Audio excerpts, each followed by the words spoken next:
Selanjutnya, sopir truk batubara yang menabrak tiang listrik di Desa Tanjung Raja diamankan pihak Satlantas Polres Muara Enim. Pihak Satlantas akan melakukan pemeriksaan tes urin terhadap sopir truk tersebut. Ketimpa?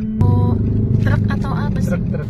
Sopir truk angkutan batubara yang menabrak tiang listrik di kawasan Desa Tanjung Raja, Kabupaten Muara Enim telah berhasil diamankan oleh Satlantas Polres Muara Enim bersama truk yang dikendarainya.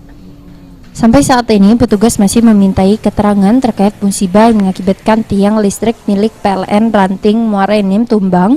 AR yang bekerja untuk transportir SDR ini mengaku saat mengemudi merasa ngantuk dan pusing kepala meski di jalan lurus bisa menabrak tiang listrik.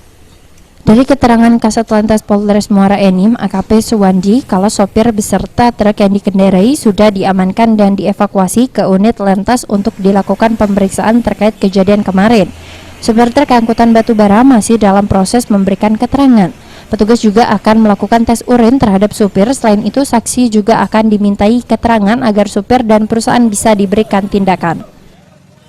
Satlantas Polres Muara Enim juga menghimbau kepada pengusaha, perusahaan tambang dan transportir angkutan batubara agar memiliki regulasi yang jelas dan harus mengutamakan keamanan baik dari kendaraan dan juga operasional di lapangan atau jalan raya.